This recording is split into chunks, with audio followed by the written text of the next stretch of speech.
Ecco.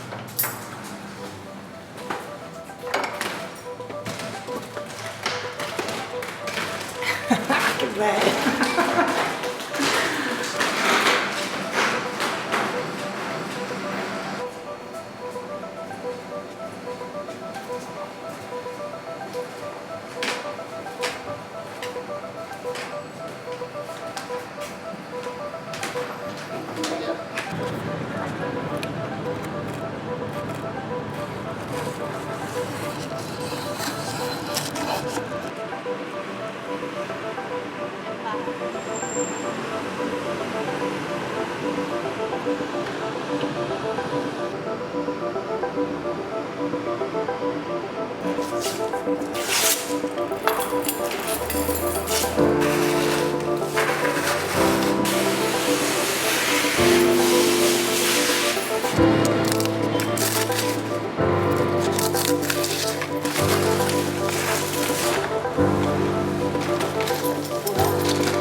La storia di Umberto Tommasini, è la storia di un fabbro, un uomo abituato fin da ragazzino a battere il ferro finché è incandescente. Il ferro, si sa, va lavorato finché è caldo.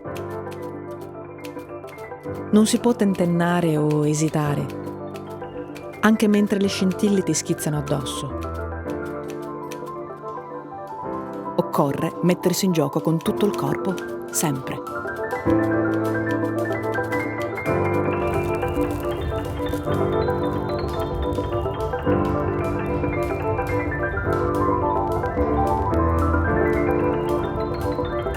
Il mondo del fabbro è un mondo anche anticamente è un mondo magico, insomma, non c'è, ma rimane un mondo magico. Io ci parlo col ferro, insomma, sì. Cioè.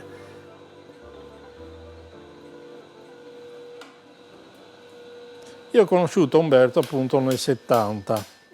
Lui il fabbro l'aveva fatto mai come artigiano, come lo faccio io. Lui faceva come operaio e questo però faceva parte anche questo della sua epoca, cioè il fatto che il lavoro era un lavoro sociale, cioè lavorare in una fabbrica dava la possibilità di fare lavoro politico, dava la possibilità di mutualismo tra compagni, dava la possibilità di sviluppare molte cose che se tu fai come faccio io l'artigiano da solo non hai. Adesso noi abbiamo un'idea molto individualistica della libertà, pensiamo che la libertà nostra sia fare più o meno quello che ci piace, se non possiamo farlo ci sentiamo schiavi. L'idea della libertà invece intesa come libertà sociale, che era quella di Umberto, cioè che la libertà non era un fatto tuo, era un fatto di relazione e la relazione era ciò che ti legava agli altri. Allora se gli altri sono liberi anche tu sei libero, se gli altri sono schiavi anche tu subisci questa schiavitù. Questa è l'officina dove io ho lavorato a 16 anni e ho conosciuto, anche se lo conoscevo prima, Umberto Tommasini. La gente che passava magari per andare alla cromatura qui vicino si fermava proprio per guardare ammirata, no? Perché non si vedeva uno spettacolo del genere, i fabbri erano abbastanza rari da vedere. Praticamente lui, secondo me, era tutto un tutt'uno con il pezzo che lavorava, cioè era talmente immerso nel lavoro che sembrava facesse parte del... Tommasini aveva la morsa proprio sotto questa finestra, con la smerigliatrice ci dava dentro proprio con impeto. I compagni guardandolo dicevano guardilo, sembra di essere in Spagna con la mitragliatrice a lui. E lui dai.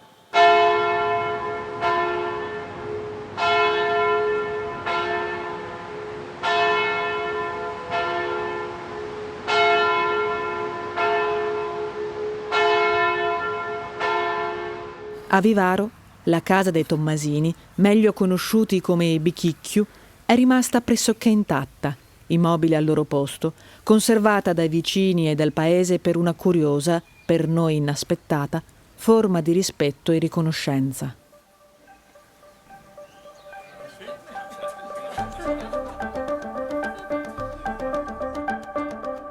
Suggestionati dal luogo, abbiamo pensato di invitare amici e parenti di Umberto per un pranzo insieme, per far fluire un po' di storie e racconti.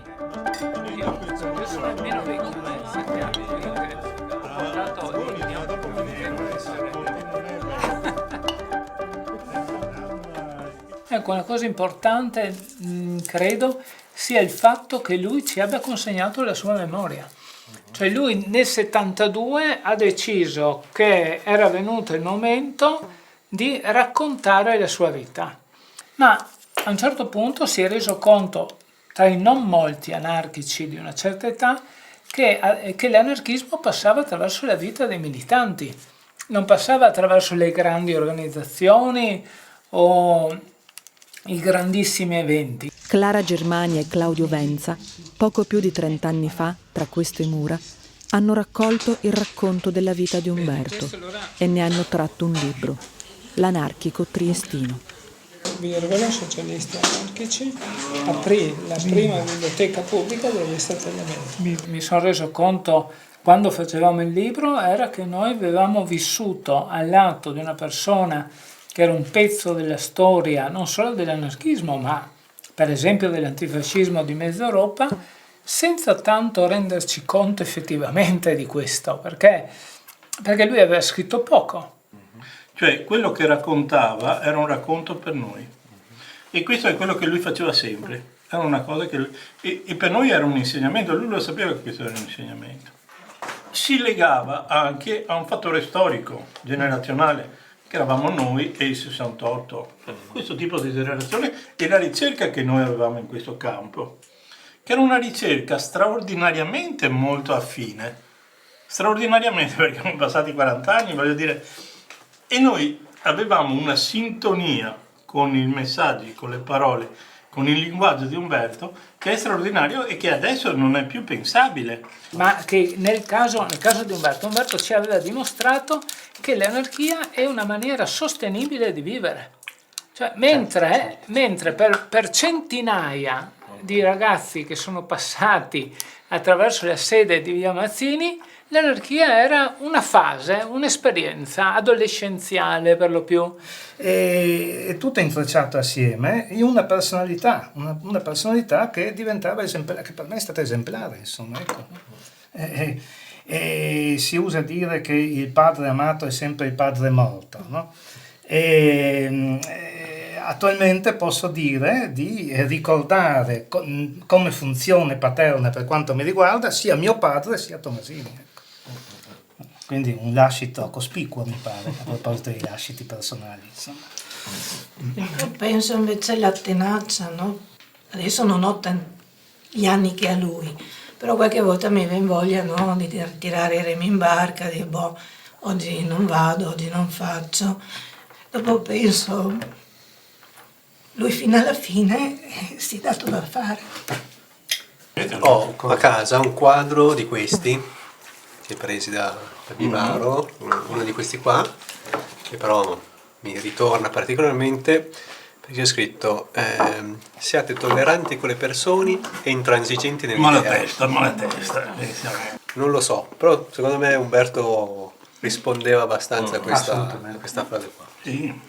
Tolleranti con le persone e intransigenti nelle idee. E anche io me lo porto in casa, serve spesso. Non era Umberto astemio, ma aveva pochissimo. Ecco un astemio.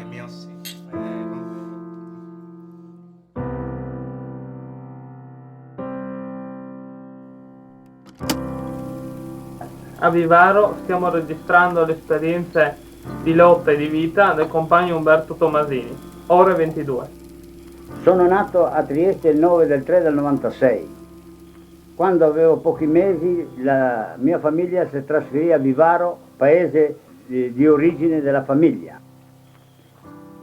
Nel 1902 morì la mamma. La sorella, che aveva 2 anni più di me, faceva tutti i lavori di casa, 6 persone. Mio padre era socialista militante, faceva dei sacrifici, perché lui diceva che gli operai, i proletari erano sfruttati appunto per la loro ignoranza, perché non gli arrivava a comprendere il perché dello sfruttamento dell'uomo sull'uomo. Allora noi altri erano già conosciuti qua in paese come Niente, senza Dio, come socialisti. In paese c'era l'ira di Dio, specialmente quando mio fratello e altra gente, con i libri che aveva mio padre, hanno formato un circolo di studi sociali. Tutto il paese era sottosopra, c'era una mezza rivoluzione, perché dicevano: come? Quei senza Dio? Il prete ha pubblicato in chiesa: chi va a leggere quei libri malfamati sarà destinato all'inferno. Il Germinal era il libro più colpito di tutti. Dicevano: perfino descrivono che i minatori lavano un uomo. Lo lavavano perché non c'erano i bagni nelle miniere. Quando uscivano sporchi di carbone, avevano un'urna d'acqua e la moglie lo lavava, nudo, in presenza dei figli. Era uno scandalo che il papà si presenti in quel modo là, davanti ai figli. Ma non era uno scandalo, era una necessità. Mi dispiace che quel libro sia andato perso, per vedere quanto era stato letto. Aveva tutte le pagine rivoltate, orca miseria.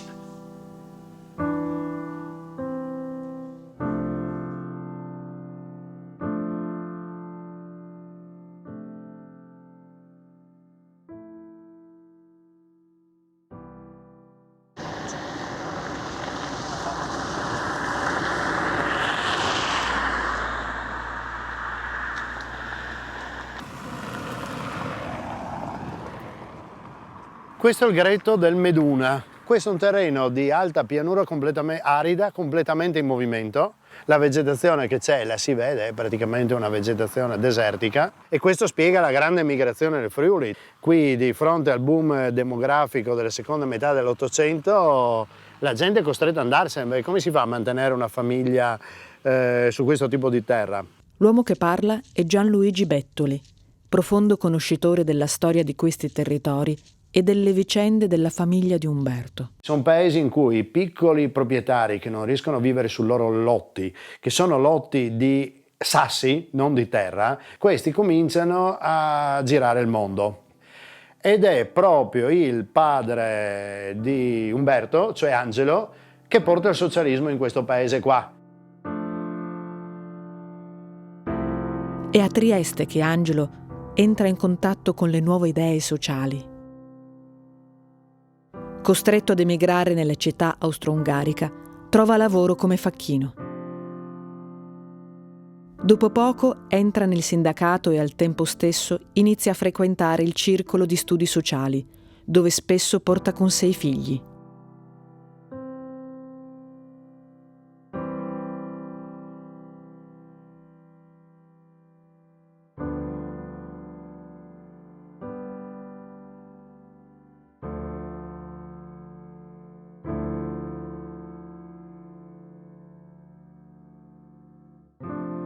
Trieste è stata definita spesso una città borghese.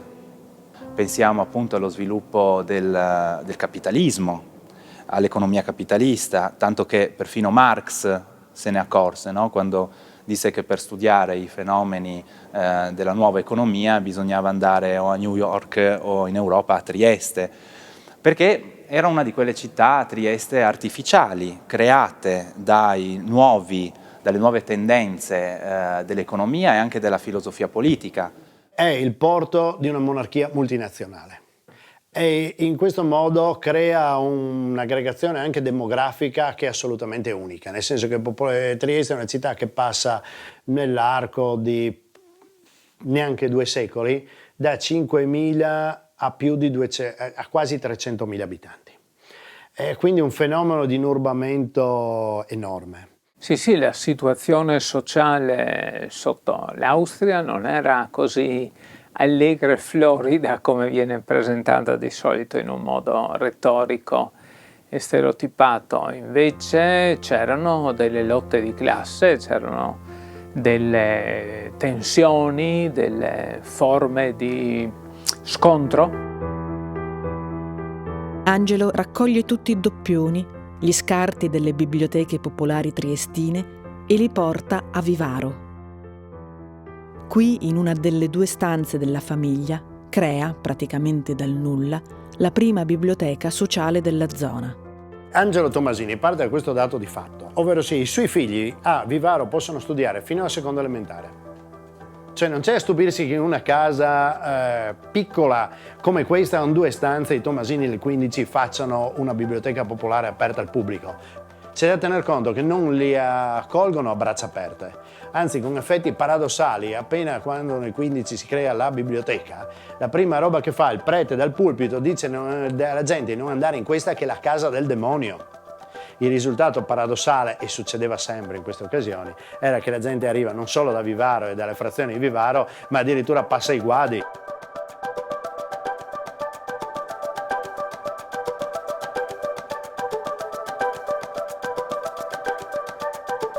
Io ho vissuto fino ai 13 anni e mezzo nel Friuli, perché sono rimasto orfano a 5 anni e mezzo.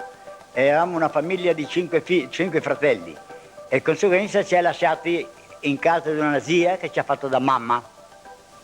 A 13 anni e mezzo sono andato a Trieste e sono andato a lavorare in fabbrica da Fabro, un'officina da Fabro. Io a dicembre del 15 sono stato chiamato sotto le armi, perché ero la classe 96. E sotto le armi e ho fatto la guerra.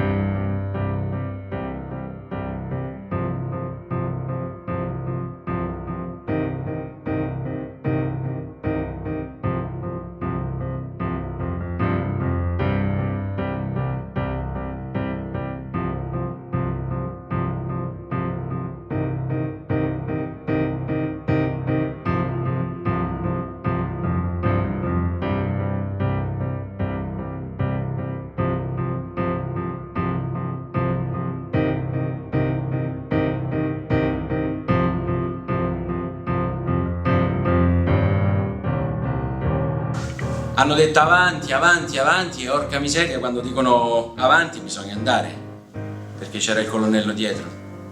Mi metto dietro una pietra e poi il vuoto. C'era il burrone che andava giù, una scarpata terribile. Porco se scivolo qua! Mi sono girato un po' e ho preso una fucilata sulla spalla, entrata di qui e uscita di qua. Non mi ha fatto male. Tutti si meravigliavano che la pallottola è passata in mezzo alle ossa e non le ha rotte. Mi pareva che la spalla mi fosse scappata via. Mi ha allargato i tendini e tutti dicevano: ma come? E i polmoni? Niente. Fatto sta che sono rimasto là un po' di tempo, ma son ferito no. Ah, ho messo la mano ed era tutto pieno di sangue. Oh, son ferito, meno male. Tutti quanti la guerra la facevamo per vigliaccheria, non per coraggio, perché ci chiamavano e non avevamo il coraggio di disertare e quindi ci toccava fare la guerra. Perché in quei momenti si possono fare anche atti di coraggio, ma non per fare l'atto di coraggio, ma per quel senso di solidarietà che si ha tra amici che si sta insieme, che si è bevuto mezzo litro di vino insieme, se uno lo trovi malato, o che si è beccato una revolverata, o che resta fuori dalla trincea, lo prendi, lo porti, ti prendi qualunque rischio. I carabinieri venivano a cercarci dentro le gallerie, a vedere che mostrine avevamo. Se avevamo mostrine di fanteria, ci prendevano e ci trascinavano fuori, come porci tirati fuori dalla stalla. Io quando vedevo quelle cose mi vergognavo, piangevo. Ma guarda che vigliacchi che siamo, non siamo capaci di spararli a queste canaglie.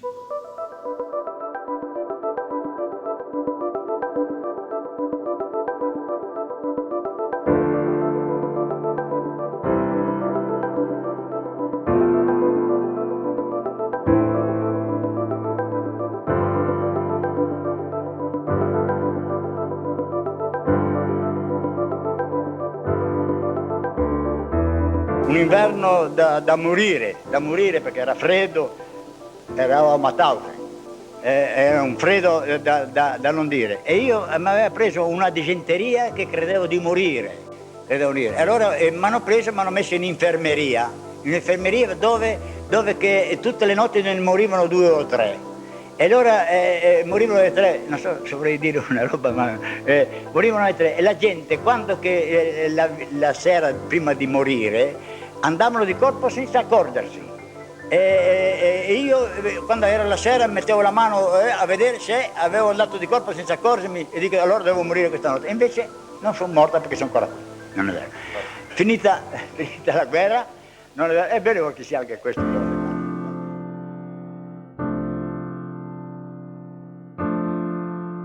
Umberto sopravvive. Ritorna a Trieste, passata sotto il Regno d'Italia dopo la dissoluzione dell'impero austro-ungarico, e trova una polveriera, dove le tensioni sia sociali che nazionali sono sul punto di esplodere. L'Italia era un paese che non era abituato a quel grande problema europeo della convivenza su uno stesso territorio di più componenti nazionali e linguistiche.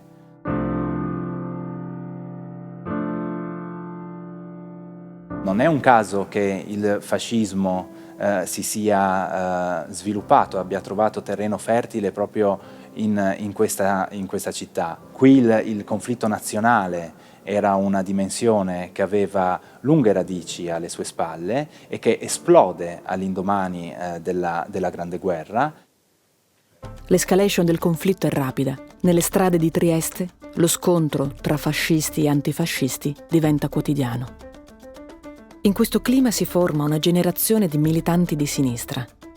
È qui che Umberto conosce due personaggi che avranno un ruolo fondamentale nella nostra storia, due amici e compagni per come li conosciamo in questo momento.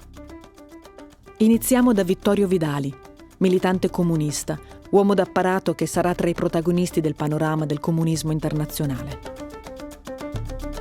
Vidali è stato un dirigente di rilievo del comunismo internazionale, nato a Muggia, formatosi nella guerra civile del primo dopoguerra triestino, che contrappose appunto le organizzazioni del proletariato contro lo squadrismo montante. Svolge ruoli importanti nel movimento comunista, in particolare di compattamento di quel movimento sulle posizioni ufficiali staliniste. La sua affiliazione all'NKVD, cioè alla polizia politica staliniana, è un fatto indubbio. Io non saprei ancora datare con precisione questa affiliazione. Si può addirittura presumere che essa ebbe luogo al momento in cui Vidali se ne va da Trieste via per la prima volta nel 23.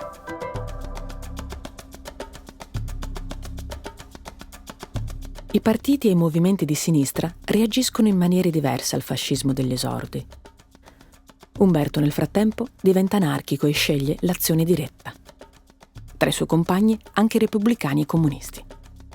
Tra questi Umberto lega soprattutto con Luigi Calligaris, uomo d'azione, comunista atipico.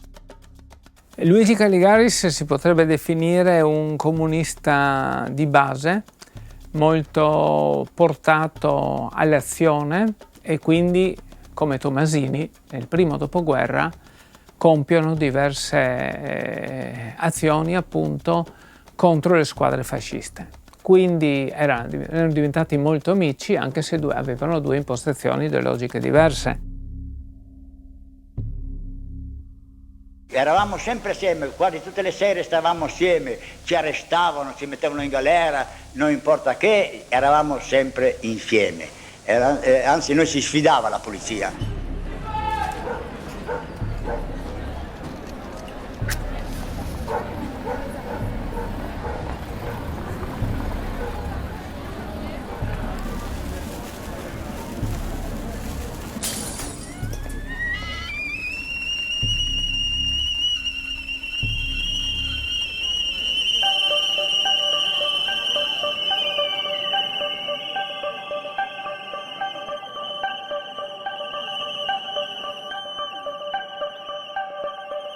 Nel 22 c'era lo sciopero dei metallurgici edili, già un 20 giorni di sciopero, nessun segno, elettricisti, bandai, fabbri, installatori, lo sciopero andava avanti. Qua bisogna fare qualcosa, dicevo. Io avevo sempre l'idea di una bomba, di quelle là, buttata dentro a un negozio di lampadari di vetri, quel green green mi piaceva, quel green green volevo sentirlo.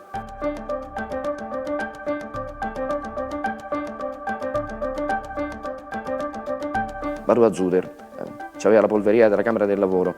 Dammi una bomba, dico che scoppi bene e che sia buona. Fa, questa è garantita. 3 secondi di tempo. Mi dà una specie di arancia, una bomba austriaca, senza detonatore, con la miccia soltanto. La prendi, con la sigaretta le dai fuoco, quando prende la butti perché hai 3 secondi. Attento, Va bene. Aspetto là il momento opportuno per buttarla, cammino avanti e indietro, fumo una sigaretta, va via quello, va via quell'altro, è il momento. Vedo distante sull'angolo una guardia reggia che scende a braccetto con la moglie. Allora incomincio ad accenderla, niente da fare, non prende, porca puttana.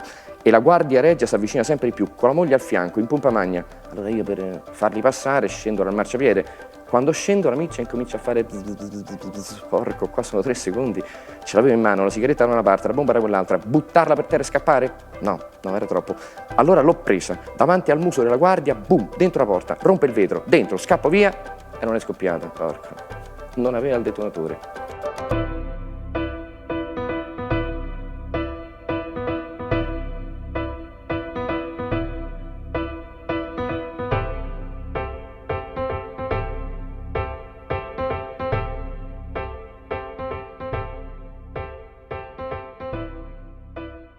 Tommasini riassume degli aspetti epici, uno diventa anarchico pensando al mantello nero, alle grandi azioni e così via.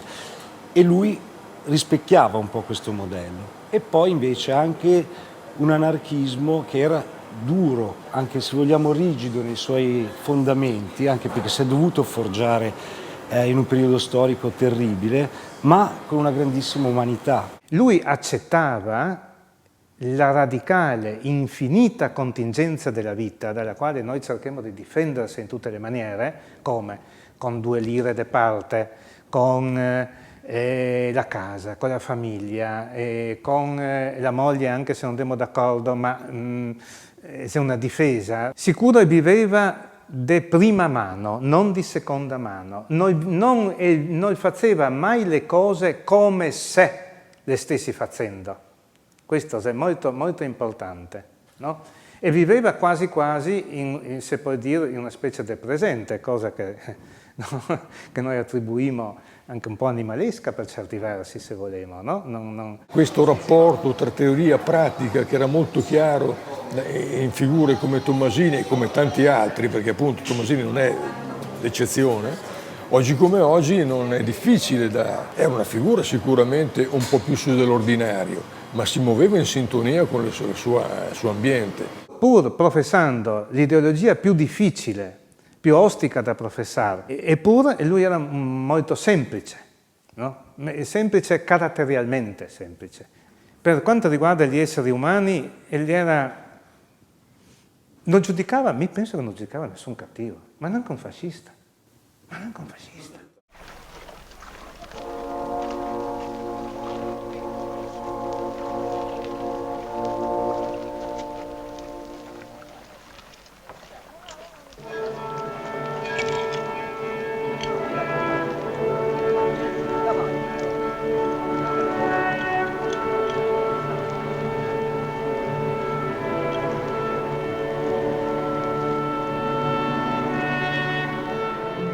Siamo partiti in dicembre, nel 26, ci hanno portato via alle 6 di mattina, buio, nessuno in giro, niente. È venuto mio papà a salutarmi, ha fatto una scenata che anche i carabinieri erano quasi commossi. Ah, figlio mio, t'ho visto partire per la guerra, ma adesso non ti vedrò mai più. E dopo è andato via e aveva sti capelli bianchi, ricci, bianchi, vabbè, impressionante. Vestito da lavoro, con un grembiule come avevano i facchini quella volta. Mi diceva Caligaris, non ho pianto quando è venuta mia madre a salutarmi in prigione che è svenuta, ma mi sono commosso quando è venuto tuo padre.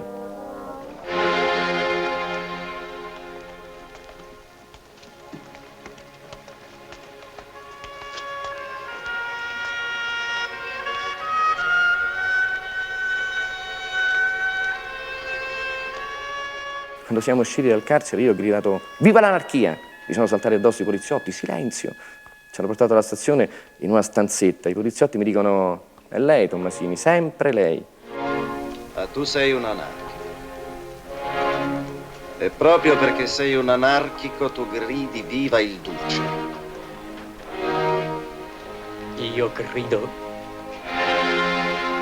viva l'anarchia! Nel primo anno ci facevano fare i bagni al chiaro di luna. Che bel posto. C'era come un grande muraglione e il monte sul mare a piombo. C'era una galleria fatta dai Borboni che andava al mare. Una bella spiaggia lunga, una sabbia.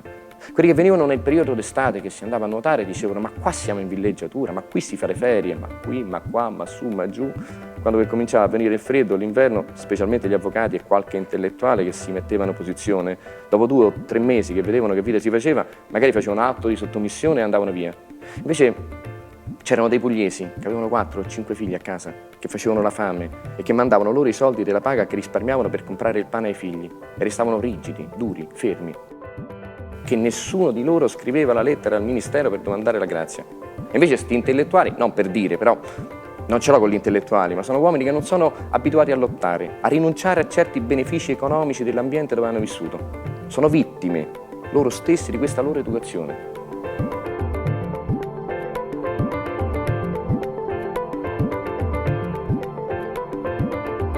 Tommasini era un fabbro, era un operaio, ma come tanti della sua generazione e soprattutto tanti anarchici, era un autodidatta. Perché il movimento anarchico era formato, io ne ho conosciuti tanti compagni delle vecchie generazioni di questo tipo, erano tutti autodidatti, cioè ma operai, lavoratori, contadini che si mettevano lì la sera a studiare con i compagni, si confrontavano, leggevano, si passavano le cose, chi non sapeva leggere c'era chi glielo leggeva. Io penso che se si perde questo elemento, e questo è il grande insegnamento di Tommasini, perché pur essendo, se vogliamo dire, fazioso, Tommasini sa sempre stare in mezzo alle persone e nella sua storia attraversa tutte le anime del movimento operaio e socialista italiano, ma sempre con quello spirito beffardo che lo contraddistingueva. Io mi ricordo appunto questo racconto che poi mi aveva riportato anche il nipote, di quando al confino sta con Bordiga, quindi uno si pone, cioè Bordiga, non è che stiamo parlando, e passavano le giornate a fare la lotta in acqua a vedere chi era più forte. A me questa immagine qua mi ha colpito, perché al posto di stare a discutere sui fondamenti della terza internazionale o della prima internazionale, si buttavano in acqua a vedere chi era più forte. C'è anche questa cosa, secondo me mio nonno viveva molto i rapporti umani in maniera franca e diretta, come da uomo a uomo, insomma, senza sovrastrutture, senza cose. Quindi quando si trovava di fronte un longo, vedeva la persona, non il dirigente, quello che avrebbe fatto, ma la persona che aveva lì di fronte, insomma. Oh, scusate, io magari esagero in questo senso, però vi assicuro che è da Tommasini questa cosa qua. Cioè, è peculiare della nostra famiglia, me lo posso immaginare nel mio bisnonno, di esserci diretto nelle cose, con una certa dignità.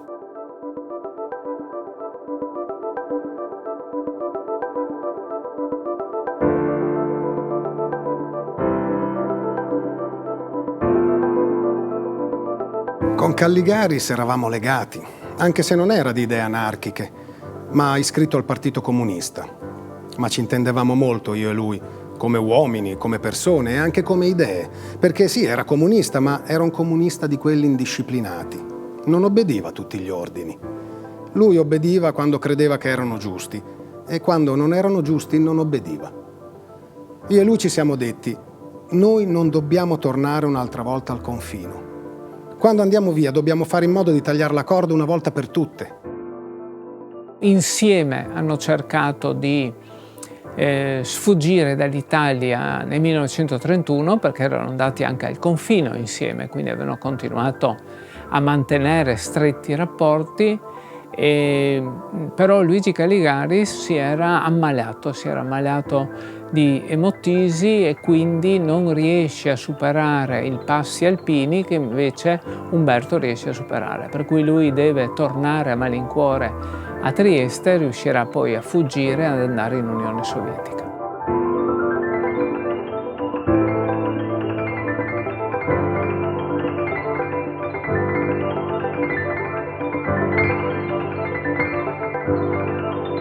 Siamo partiti di notte, a mezzanotte. Siamo arrivati su la mattina, cominciava a far chiaro. Calligaris non ce la faceva più. Era ammalato ai polmoni. Ogni 10 metri, puff, doveva sedersi. Torno indietro. Ah, torniamo indietro. Ah no, tu non te ne devi tornare indietro. Guai se torni indietro e ci arrestano. Avrò rimorso tutto il tempo che starai in carcere per colpa mia, per le mie condizioni. Tu devi andare avanti. Io, che conoscevo che tipo era, ho detto, bon. Ci siamo abbracciati, piangevamo tutti e due.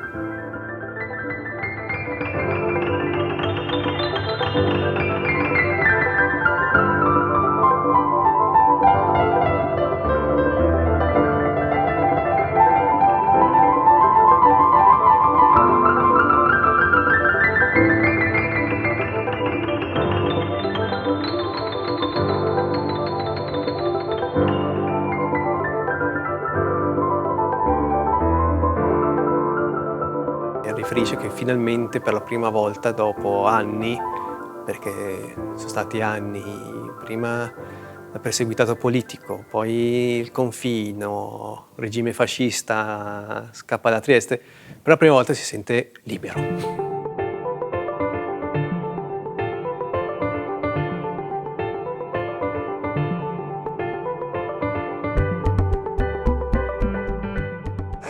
A Parigi c'era un po' posto per tutti, non è vero? Dicevano che c'era 120.000 illegali a Parigi, allora, non è vero? E allora sono rimasto sempre lì e ho fatto 7 anni a Parigi, 6 anni senza documenti. E io andavo in tutte le riunioni a distribuire i giornali, non so perché, io dicevo, qualcuno diceva, ma non ti arrestano mai. Devo dire ai poliziotti che mi arrestino, no?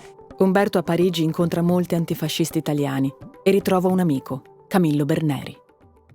Camillo Berneri è un esponente di primo piano, di prima linea, mi verrebbe da dire, dell'anarchismo italiano e non solo del Novecento.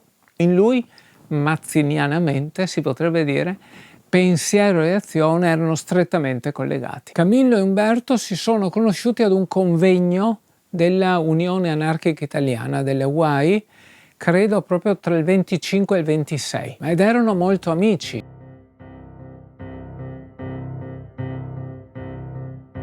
Luigi Calligaris, invece, dopo il mancato espatrio in Francia, riesce a coronare il suo sogno, emigrare in Unione Sovietica. Inizia tra lui e Umberto una fitta corrispondenza. Luigi è contento. Lo Stato sovietico gli paga le cure per la tisi e lui, in poco tempo, diventa udarnik, ossia lavoratore scelto. Lui scrive molte lettere entusiaste a Umberto, dicendo qui c'è veramente il socialismo, qui c'è veramente l'eguaglianza, l'operaio è rispettato, mi trovo molto bene e sono felice. A un certo punto, piano piano, Luigi Calligaris comincia a vedere le crepe di questo paradiso staliniano, e vedendo che ci sono poche occasioni di confronto, vedendo sparire ogni tanto qualcuno che dice delle cose che non vanno bene all'apparato, lì l'apparato è soprattutto l'apparato dei comunisti italiani all'estero che ruotano attorno all'Hotel Lux a Mosca e che sono sotto il controllo diretto di Vidali e poi di Togliatti.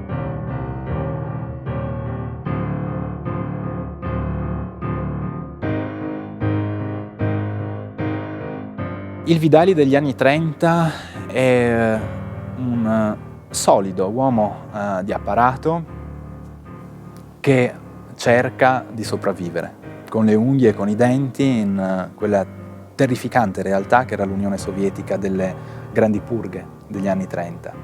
Vidali ha una responsabilità diretta anche per la compilazione di quelle liste di proscrizioni attraverso le quali tanti destini di comunisti italiani sono passati per non lasciare più traccia, no? Ecco. Luigi Calligaris confida tutti le proprie dubbi sul sistema staliniano a Vittorio Vidali. Il giorno dopo lui viene spedito in Siberia.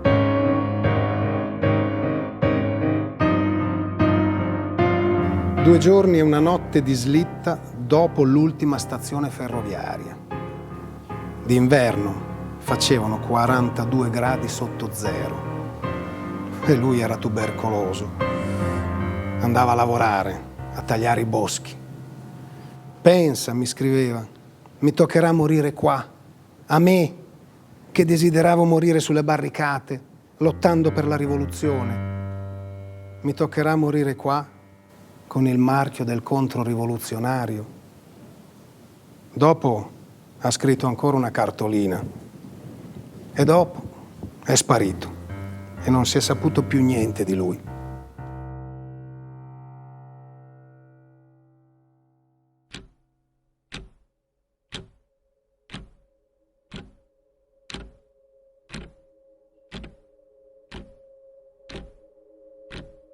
A Parigi l'entusiasmo per la ritrovata libertà dura poco. La vita da clandestino si fa sentire. Le preoccupazioni quotidiane, il dormire e il guadagnarsi il pane, piano piano fiaccano lo spirito di lotta. Gli anni passano e gli spazi di azione si restringono. La polizia ha iniziato a perseguitarmi. Venivano a rompermi le scatole anche dove trovavo lavoro clandestino. Mi toccava scappare via. A Parigi ero così perso. Là si ha l'impressione di non essere niente. Nella grande città si è sommersi.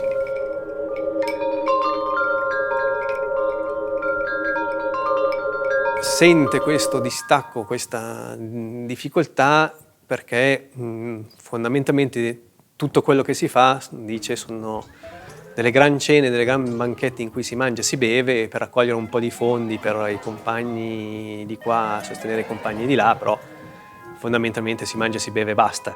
C'erano artisti, compagni francesi, suonavano il piano, cantavano, anche prestigiatori. Mi pareva impossibile che per mandar qualche soldo si doveva divertirsi. Mi ha preso un groppo tale che a mezzanotte mi son preso e sono andato a casa a dormire. Cos'ha? Vai via? Eh sì, non mi trovo bene, ma dopo mi sono adattato anch'io con la vita.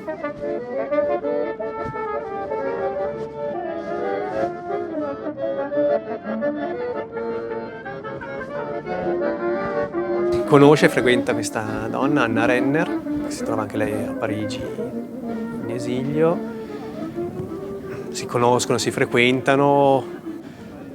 E c'è questa cosa che mia nonna desidera un figlio e mio nonno che gli dice sì, ma guarda che io, cioè, oramai ho una vita che è un po' segnata, cioè, chissà dove sarò, cosa farò, cosa ne sarà di me.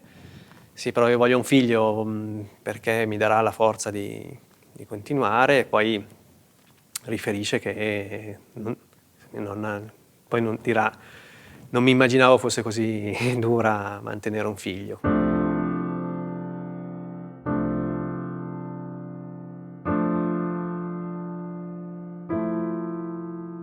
Buon appetito. Il vincolo matrimoniale, la paternità, la maternità. Ma questi non sono ideali. No, sono cose. Io lo vedo così. In quegli anni lì, per noi, questo fatto era un fatto che dimostrava cosa? Dimostrava la rettezza, la coerenza proprio monolitica di Umberto. Cazzo, questo qui anche davanti alla famiglia mette davanti un ideale. Per noi che vivevamo alla scoperta di questi ideali era il massimo, senza tentennamenti. Umberto sceglie l'ideale. Tentenna invece. Sì, perché lui non glielo dice alla moglie in faccia. Gli lascia Aspetta un che vanno biglietto. in villeggiatura. Aspetta che la moglie vada via, lui lascia un biglietto e scappa. Beh, con peso. Ma vuol dire? Vanno per sé. Qualcuno potrebbe considerare questo un fanatismo. No, Se lo metti con il metro della per noi vita, all'epoca era una cosa positiva, bella. Cioè, noi che la guardiamo oggi da lontano, cioè, parliamo di ma non confondemo ideale con ideologia. Io l'idea che mi sono fatto era che una persona così non poteva non andare in quel momento in Spagna. No, quello sono quelle situazioni di vita che forse si sbagliano in entrambi i casi, no? In qualsiasi cosa fa. Per questo la Spagna è centrale. Io non ho mai potuto pensare a Umberto senza la Spagna.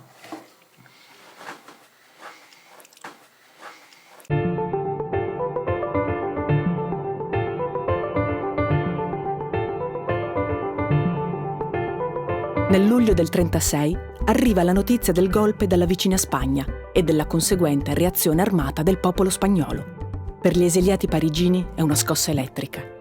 È la prima volta che in Europa il popolo reagisce con le armi al fascismo. I volontari cominciano ad affluire da molti paesi, anche lontani. Quando che il popolo spagnolo si è saputo che affrontava con le proprie armi, l'entusiasmo è andato alle stelle. A Barcellona lì abbiamo trovato quello che abbiamo trovato, l'entusiasmo. Era una cosa però io ho pensato subito che c'era troppo ordine in Spagna. Vuol dire che la rivoluzione non è andata alle radici del male. E questo era un pensiero mio, perché c'era i comunisti che dicevano, si lagnavano, dicevano, ma qui non c'è ordine, perché c'erano gli anarchici che avevano il mestolo in mano, non è vero? E loro si lagnavano che non c'era ordine. Io dicevo, è troppo ordine, perché vuol dire che la rivoluzione non è a fondo, non è andata a fondo. ¡Arriba! ¡Ha estallado la revolución! ¡Alzaos! ¿Qué pasa? ¡Es la revolución! ¡Ha llegado nuestra hora! ¡Hambriento! ¡A las armas!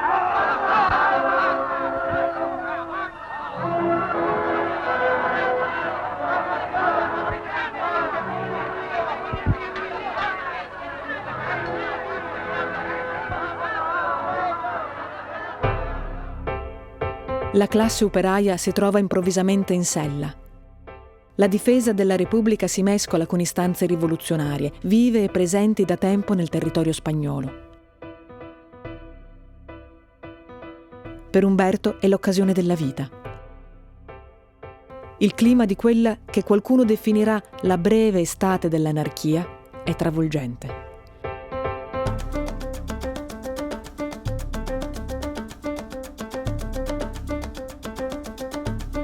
Gli edifici vengono occupati, i negozi collettivizzati, hotel e chiese riconvertiti in mense popolari.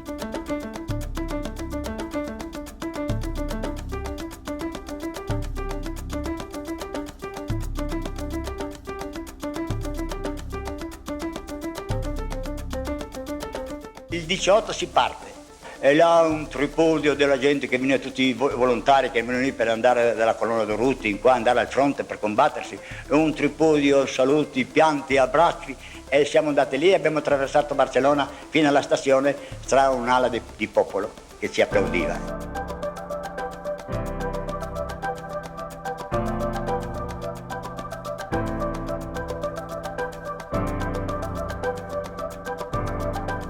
E Angeloni ha fatto un discorso, ha detto, compagni, siamo arrivati fino a qui, domani o questa sera andiamo al fronte. Se qualcuno forse si è arruolato con entusiasmo, un momento di entusiasmo, e può dire, guarda, io non mi sento da venire fino in fondo, può venire da me che io andrò via senza lasciargli nessuna anche derisione da parte dei compagni, non è vero? Nessuno è andato fuori. La colonna era divisa in 3 gruppi, 3 sezioni. Fucilieri che li comandavano era il responsabile Rosselli, le mitraglieri era il responsabile Angeloni e il commissario politico Camillo Bernelli. Eravamo 120, 80 anarchici, 40 delle altre varie formazioni. Tutti italiani? E un bulgaro.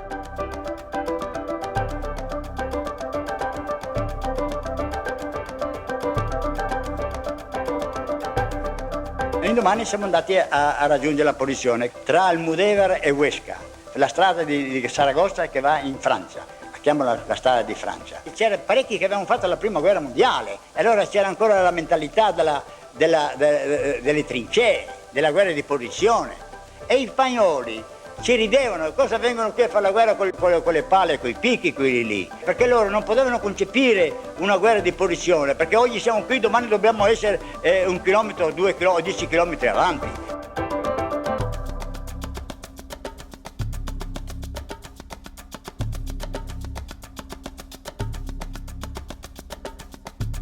Il giorno 28 i fascisti si sono accorti che eravamo lì in questo frattempo, perché non passavano più, perché avevamo fatto una mezza barricata in mezzo alla strada con pietre eccetera. Lo chiamavano Monte Pelatoli perché c'era una collina che non c'era vegetazione, e allora lì abbiamo fatto 4 ore di combattimento, ma loro erano 300 e avevano autoblinde, che avevamo le autoblinde a 10 metri sulla strada.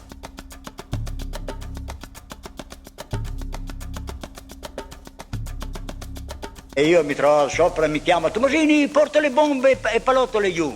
Io vado giù, lo trovo lì, avevo le 2 bombe in mano e con gli occhi vitri della morte. Che è morto per troppo coraggio, poco controllo di se stesso. È lì una battaglia terribile. Noi abbiamo avuto l'ingenuità di non buttare giù i covoni di grano che c'erano davanti e si coprivano dietro i covoni, ma 4 ore di lotta non si sono mai avvicinate alla trincea.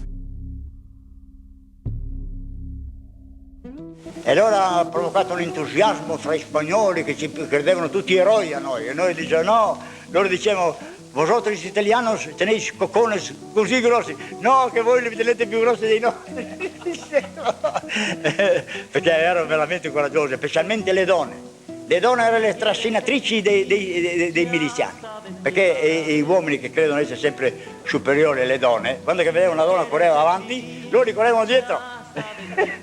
Le donne coraggiosissime. Linea de fuego en el frente de batalla, primera linea. Noi vedevamo lui come un combattente della guerra di Spagna, quindi uno che armi in mano aveva combattuto contro il franchismo, quindi la lotta, il sangue, le esplosioni. E allora eravamo curiosi di sentire dalla sua voce, no? le impressioni di questo. Io mi ricordo che lui mi disse una volta: guarda, la cosa più importante che io ho fatto nella guerra di Spagna a Barcellona è stato di sturare i cessi della caserma Bakunin, no? Perché altrimenti se non li sturavamo tutti quanti si pigliavano un'epidemia. No? Anche su quel piano lì non tendeva a porsi come io ho fatto, qui sono le mie medaglie. No, si poneva come una persona normale, e con l'umiltà di questa frase ti dava un insegnamento enorme. Perché Umberto, come diceva Umberto, come ha detto Umberto in diverse occasioni, non bisogna fare indigestione di anarchia. Cioè l'anarchia è un liquore, forse, o un liquido così forte e così pregnante che bisogna prenderlo un po' per volta. La riscoperta dell'anarchismo, avvenuta poi col 68, ha portato un eccesso di sfida ideologica, di essere così bravi da poter contestare qualsiasi marxista di turno, e poco invece di far crescere quello che secondo me è la vera pianta anarchica, che è la cultura del dubbio e dell'essere in mezzo alle persone, perché l'anarchismo ha senso solo come pratica, non è un fine, l'anarchismo è solo una pratica.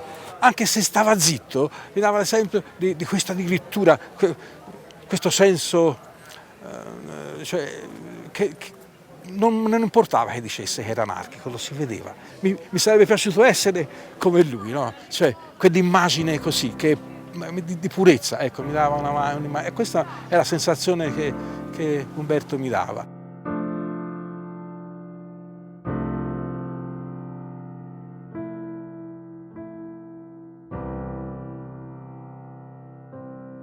Intanto la guerra continua, ma la sorte del fronte antifascista si complica. L'entusiasmo dei volontari non basta. Da una parte, Franco ottiene l'appoggio di Hitler e Mussolini. Dall'altra, l'Unione Sovietica, inizialmente titubante ad intervenire, lo fa nel 1937. Ma con gli aiuti e le armi sovietiche arriva implacabile anche la repressione.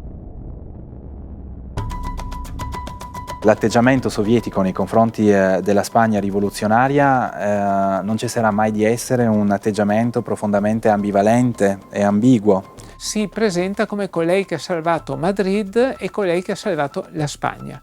Quindi si presenta già con un battage, si direbbe pubblicitario, chiede in cambio qualcosa di molto importante, il controllo di alcuni settori chiave della resistenza repubblicana. Quello dei comunisti fu un ruolo di tentativi egemonici perseguiti che portarono alla guerra civile nella guerra civile. La guerra di Spagna fu il teatro di anche di questo scontro sanguinario fra stalinismo e trotskismo e anarchismo e più in generale tra comunismo e le anime libertarie della sinistra europea.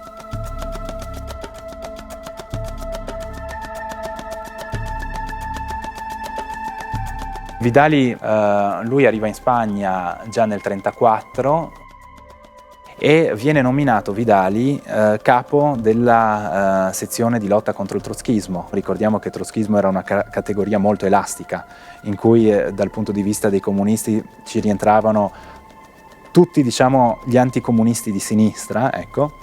È molto probabile che commetta anche delle atrocità pesanti. Abbiamo una testimonianza di prestigio, che è quella dello scrittore Ernest Hemingway, che intervistato negli anni 50 da un giornalista americano ricorda come il suo amico Carlos, questo è il nome di battaglia di Vidali in Spagna, avesse il pollice e l'indice della mano sinistra bruciati, costantemente ustionati, per quanto usasse il grilletto contro i suoi oppositori politici. ¡Viva el ejército popular, el ejército de la victoria! ¡Adelante, por una España potente y feliz para la victoria!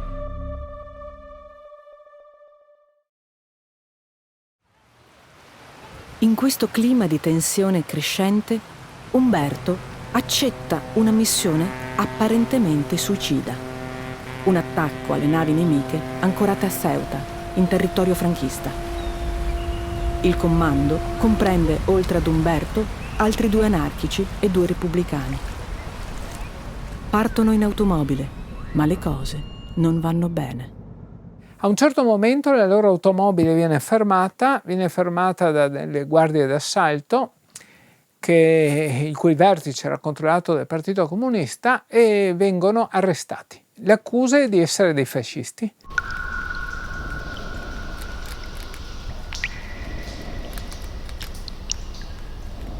E allora noi si protestava, no? Dice, mañana, volevamo che l'interroghi qualcuno, no? Ma niente, mañana, ma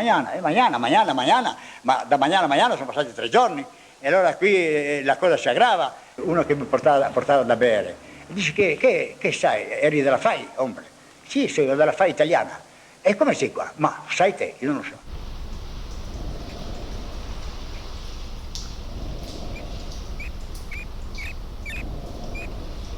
Un giorno, una notte anzi, vengono dentro e incominciano a chiamare Tomasini. Ai, ci siamo. E allora mi vengono dentro e mi prendono me e portano via. E io credevo, e allora dopo mezzanotte è l'ora di fucilazioni, al paseo, no? E allora io, adesso è la fine, siamo alla fine. Allora mi hanno portato in camion, in auto e mi hanno portato via. Allora lì sono rimasto tranquillo, ormai la mia parentesi è finita. Adesso dico, a meno che mi tirassero subito in testa, che vedessi un colpo di fucile in testa che muoio subito, ma quel colpo di grazia mi faceva un certo senso, pensavo a quello. E dopo mi è passato davanti come un film.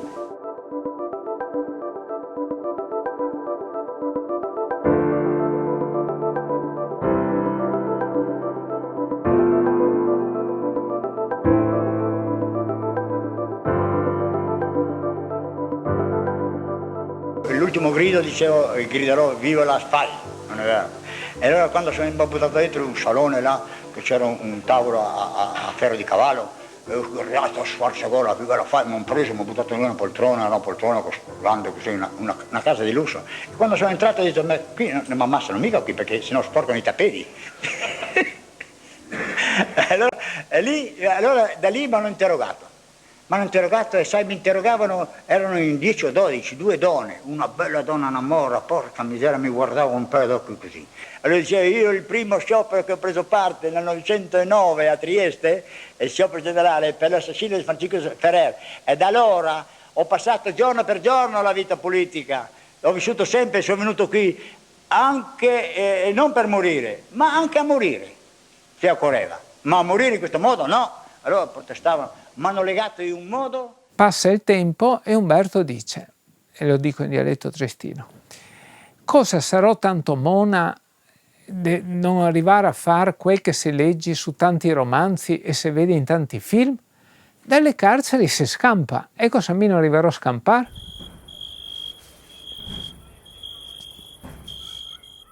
C'era un chiodo, sono saltato su, ho preso sto chiodo, era tutto ruggine, e ho preso pian piano, dato che io faccio il fabbro, so come si fa, dai, piano piano, si è cominciato, si è mosso i chiodi, erano chiodi così messi nel legno duro, porca miseria, e dico, e ho cominciato a aprire.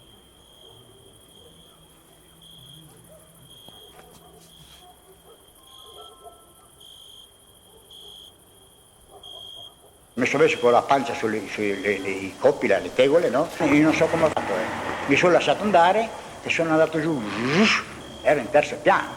E l'ultimo piano era senza tubi, perché i spagnoli sono ladri, miseria nera, portavano via i tubi di zingo, era senza tubi, un portero, come sai che vedi i ridolini che fai casca su e che si arrotola in quel modo, non è vero?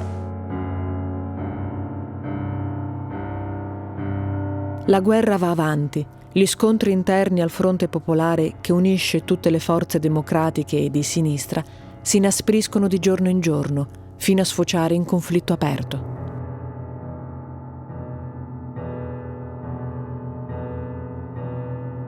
La conseguenza inevitabile è che alla fine della guerra sono i franchisti a bere dal Porón per festeggiare la vittoria.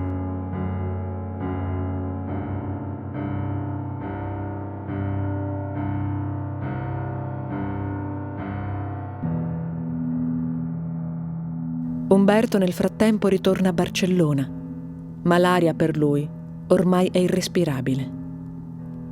Decide di rientrare a Parigi, ma prima di partire reincontra Berneri, senza sapere che sarà l'ultima volta. E l'ho visto lì a Barcellona, eravamo a cena assieme, e era fisicamente giù, era sfinito.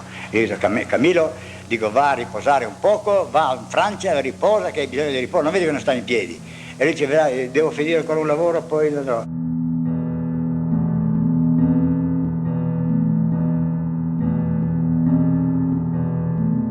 Lui è stato assassinato per le strade di Barcellona della controrivoluzione marxista, nei fatti di maggio.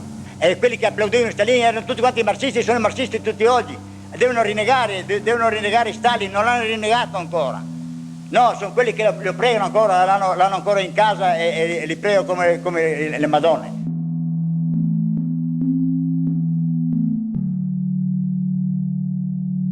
La vicenda di Berneri, l'assassinio di Berneri, resterà nella memoria di Umberto Tomasini una ferita che non si rimarginerà mai, così come quella di Luigi Calligaris. Quindi sono due figure che lo accompagnano fino al 1980, anno della sua morte.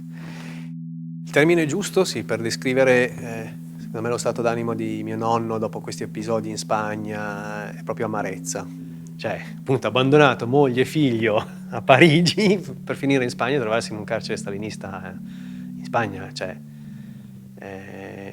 non torni molto indietro dopo un'esperienza del genere. Cioè.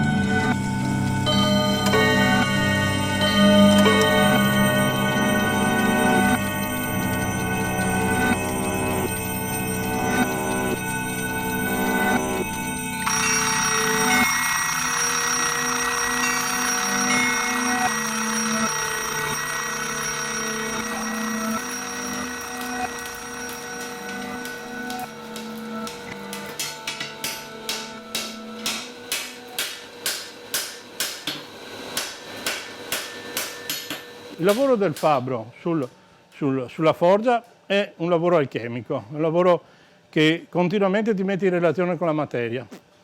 E significa che il lavoro alchemico è semplicemente questo, cioè il cambiamento della materia e il cambiamento dell'operatore. C'è questa simbiosi, c'è questo colloquio continuo, che nei ferri trafilati è opera morta, no, è una merda. È un rapporto in gran parte inconscio, in gran parte anche inconoscibile.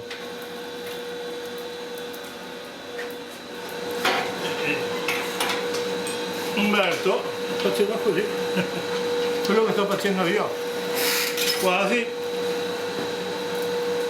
100 anni prima, insomma. Ad esempio, adesso parliamo della Spagna, ma all'epoca nessuno sapeva veramente un cazzo di niente. E quindi anche tutta questa controinformazione, questi 4 anarchici del cazzo, era proprio determinata da questo, proprio dal fatto che questa storia veniva negata. E non sempre con le buone.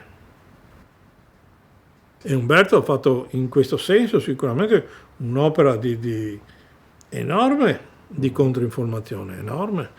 Perché Umberto andava a tutte le conferenze di sinistra, portava i giornali, era un militante anche se quasi del tutto isolato. Umberto ha avuto il timbro del provocatore da parte delle forze egemoni della sinistra dal 1945 in poi.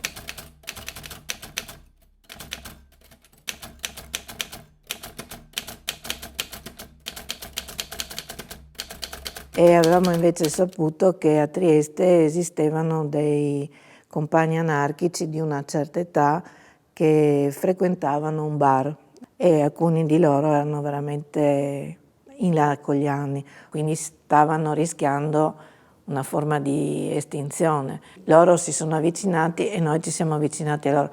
È stata una necessità comune, diciamo. Egli era apertissimo a 80 anni a qualsiasi esperienza, incredibile, a 80 anni essere disponibile a esperienze nuove, no? Non essere preso nella ripetizione, non era affatto preso nella ripetizione. Perché lui aveva sempre questa idea che il movimento anarchico dovesse continuare, questo lo ha fatto durante tutta la sua vita, anche nei momenti più difficili, per esempio subito dopo la guerra lui non poteva fare partigiano perché rischiava grosso da parte dei comunisti, però è andato in giro per tutta l'Italia a cercare il compagno che sapeva che stava là, non aveva neanche gli indirizzi, non aveva neanche la sicurezza che queste persone esistessero ancora, però ha fatto un lavoro certosino proprio di vado, cerco, tento, provo per rimettere insieme il movimento e lo ha continuato a fare tutta la vita. Nel 1974, se non erro, andiamo ad una presentazione di un libro di Vidali, eravamo soli io e lui in quel momento, e Umberto chiede la parola, anche in questo caso non le vogliono lasciare, poi lo fanno parlare, e Umberto dice: non ho le prove che Vidali abbia ucciso Trotsky, non ho le prove che Vidali abbia ucciso Carlo Tresca, che era un anarco-sindacalista di New York. Queste prove non ci sono e quindi non accuso, dice, Vidali di questi assassini, ma di un'eliminazione sì, di quella di Luigi Calligaris, che era un comunista triestino che tu hai spedito alla morte in Siberia. E Vidali come risponde? Luigi Calligaris? Io non ho mai conosciuto nessuno che avesse questo nome.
Fabbro, a te si legato, che il mito non è un ferro del passato. La tua forgia, fatta vulcano, e la scintilla passa di mano. Specie sannato, posto sbagliato e sbagliato, è un uomo piegato. Cresciuto in 2 stanze, mano più grande, da subito da inizio le danze. Le apre il conte Lev, mediando con Victor Hugo. È un paggetto dello zar che a braccetto se ne sa con Emile Zola. Germinal.